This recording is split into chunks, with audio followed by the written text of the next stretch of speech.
हैं उत्तर प्रदेश कांस्टेबल में जो पूछे गए 2018 के प्रश्न पत्र में जो पूछे गए सवाल हैं उनको आज हम देखेंगे। तो चलिए देर न करते हुए सीधे हम क्वेश्चन की तरफ चलते हैं। पहला क्वेश्चन हमारा रहेगा, ये देखिए हमारा पहला क्वेश्चन है कि किसकी नियुक्ति भारत के राष्ट्रपति द्वारा नहीं की जाती है ना। तो यहाँ पर ये क्वेश्चन दिया गया है और इसका उत्तर क्या होगा। इसका उत्तर ये होगा कि महाधिवक्ता की नियुक्ति भारत के राष्ट्रपति द्वारा नहीं की जाती है। और बाकी देखेंगे कि उच्चतम न्यायालय के न्यायाधीश इनकी भी की जाती है, राज्यपाल की भी करता है और महान्यायवादी की भी करता है। सिर्फ किसकी नहीं करता है, तो केवल नहीं करता है महाधिवक्ता की। क्लियर है। चलिए आगे देखते हैं अगला सवाल है हमारा, भारत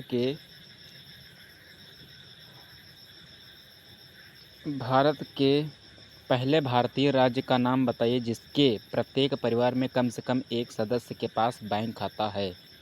यानी कि उस राज्य का नाम बताइए जिस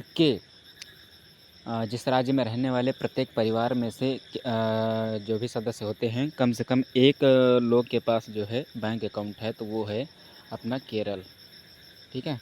केरल एक ऐसा राज्य है जहाँ के एक परिवार में जितने भी लोग रहते हैं 5, 6, 7 या फिर 3, 4 जो भी रहते हैं, उन सदस्यों में से कम एक लोग का तो खाता ही बैंक में होगा ही। क्लियर है। आगे देखते हैं अगला सवाल। अगला सवाल है कि उस वाहिनी का चयन करें जो मूत्राशय से मूत्र को शरीर के बाहर ले जाती है। यानी कि अगर हम इंग्लिश में बात करें तो select the duct which takes the urine, ठीक है, urine out of from urinary bladder to the outside of body. Option भी आपके पास हैं, यूरेथ्रा, यूरेटर, ब्लैडर और रेनल पेल्विस। ठीक है। तो यहाँ पर हमारा उत्तर क्या होगा, उत्तर हमारा होगा यूरेटर।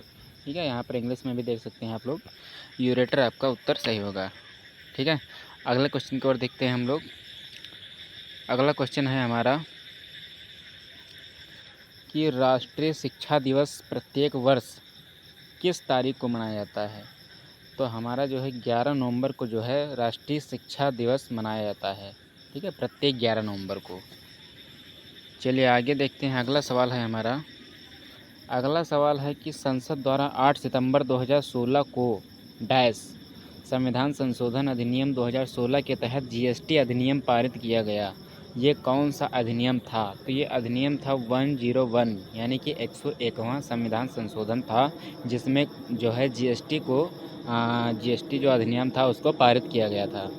ये सारे जो है एग्ज़ाम में पूछे गए सवाल हैं।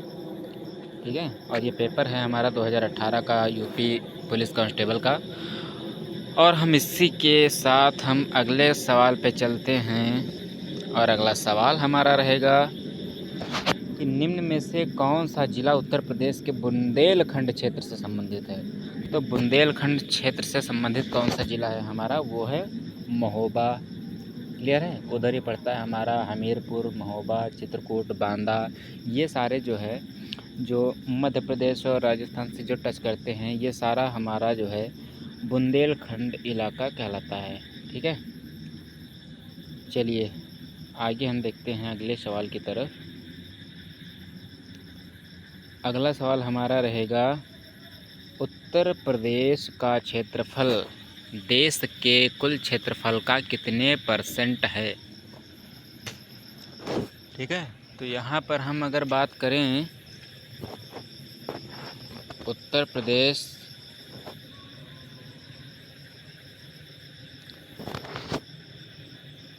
उत्तर प्रदेश का क्षेत्रफल देश के कुल, यानी कि टोटल जो हमारा देश है वो क्षेत्रफल का कितना % है उत्तर प्रदेश का क्षेत्रफल, तो वो है हमारा 7.3%, यानी 7.3% जो है हमारा पूरे भारत देश का इतना % है, जितने भी भूमि है हमारे पास। ठीक है, हमारे देश के पास। यानी अगले हम सवाल की तरफ देखते हैं। अगला सवाल है हमारा छठवीं शताब्दी ईसा पूर्व के दौरान मथुरा के आसपास के क्षेत्र को क्या कहा जाता था? तो आपको याद होगा कि महाजनपद के बारे में आप सभी ने पढ़ा होगा। महाजनपद कितने थे हमारे? 16। उनमें से एक थी सूरसेन। इसकी राजधानी क्या थी? सूरसेन की मथुरा थी। ठीक है, तो यहाँ पर क्या होगा? सूरसेन हमारा सही उत्तर होगा। आगे देखते हैं अगले सवाल की तरफ। अगर हम अगले सवाल की ओर बात की जाए तो निम्न में से किस रोमानी काव्य लेखक को उनकी कृति मदनाष्टक के लिए जाना जाता है? तो हमारे जो है रहीम दास जी थे, उनको जो है रोमानी काव्य लेखक को उनकी मदनाष्टक के लिए जाना जाता है। ठीक है, अगला सवाल है हमारा, उत्तर प्रदेश में पहली बार 1887 में प्रकाशित होने वाले दैनिक समाचार हिंदुस्तान के संपादक कौन थे? तो वो थे महामना मदन मोहन मालवीय, जो कि बहुत ही हमारे प्रतिष्ठित जो है गुरु थे। ठीक है, और अगर हिंदी में बात की जाए तो सबसे बड़ा नाम इन्हीं का आता है, महामना मदन मोहन मालवीय। ठीक है, आगे सवाल, अगले क्वेश्चन की तरफ चलते हैं हम लोग। अगला क्वेश्चन है हमारा, उत्तर प्रदेश में किस वर्ष सभी सरकारी कार्यों के लिए हिंदी का प्रयोग करना कानूनी तौर पर अनिवार्य कर दिया गया? तो ये था हमारा 1977 ईस्वी में जो है यूपी में जो भी सरकारी कार्य होंगे उनको जो है हिंदी में ज़रूरी है, हिंदी में तो करना ही पड़ेगा। ठीक है, केवल यूपी की मैं बात कर रहा हूँ। तो ये कब किया गया था? 1977 में। चलिए अगले क्वेश्चन की तरफ हम लोग देखते हैं। अगला क्वेश्चन है हमारा, निम्नलिखित में से अकबर के दरबार के मुख्य चित्रकार कौन थे? तो मुझे नहीं लगता किसी को नहीं पता होगा, सभी को पता होना चाहिए कि मीर सैयद अली जो थे वो अकबर के दरबार के मुख्य चित्रकार थे। आगे हम सवाल की तरफ चलते हैं। अगला सवाल होगा हमारा, डैश डैश डैश, यानी कि यहाँ पर जो डैश डैश डैश लिखा गया है, ये 4 ऑप्शन में से कोई एक ऑप्शन होगा जो यहाँ पर आएगा। लिखा है कि डैश फैजाबाद के एक प्रमुख संगीतकार थे जिन्होंने शास्त्रीय संगीत में टप्पा शैली का विकास किया। तो वो कौन थे? वो थे मुस्तरी बाई। मुस्तरी बाई थे वो जो है टप्पा शैली के विकास किया था, और ये कहाँ के थे? फैजाबाद। ठीक है, जिसको अभी क्या नाम पड़ा है, इसको हम लोग अयोध्या के नाम से भी जानते हैं। ठीक है, चलिए आगे के सवाल को हम लोग देखते हैं। अगला सवाल रहेगा हमारा, निम्नलिखित में से बुंदेलखंड का लोकप्रिय लोकगीत कौन सा है? तो यहाँ पर बुंदेलखंड की बात आई है तो यहाँ पर आपके पास 4 ऑप्शन दिए गए हैं, बिरहा, आल्हा, रसिया और लंगूरिया। लेकिन सबसे ज़्यादा यहाँ पर क्या होता है? रसिया। तो ये जो रसिया जो है लोकप्रिय गीत जो है वो कहाँ है? बुंदेलखंड में गाया जाता है। ठीक है, आगे हम सवाल को देखते हैं। अगला सवाल होगा हमारा, निम्नलिखित में से कौन सी नदी भारत में ब्रह्म घाट पर कर्नाली नदी से जुड़ती है और घाघरा नदी बन जाती है? और ये नदी कौन सी है? आपकी शारदा नदी है। ठीक है, चलिए आज के क्वेश्चनों को हमें लगता है कि यहीं पर समाप्त किया जाना चाहिए। चलिए एक क्वेश्चन को और हम लोग देख लेते हैं, 1 2 3 जो बचे हैं। और ये हमारा क्वेश्चन होगा कि निम्नलिखित में से किस खनिज को पीला केक भी कहते हैं? तो वो कहते हैं यूरेनियम को। आप सभी लोगों को पता होगा, अगर थोड़ी बहुत सी भी साइंस से अगर पढ़े होंगे तो आप लोगों को पता होगा। और अगला क्वेश्चन है, निम्नलिखित में से किस विख्यात व्यक्ति ने 2018 में भारत को दूसरा सबसे बड़ा नागरिक सम्मान प्राप्त हुआ? वो कौन थे? गुलाम मुस्तफ़ा खान। ये कौन थे? हमारे 2018 में भारत का दूसरा सबसे बड़ा नागरिक सम्मान पाने वाले कौन थे? व्यक्ति थे। ठीक है, अगला हम लोग सवाल देखते हैं, और ये हमारा सवाल होगा आज का आखिरी।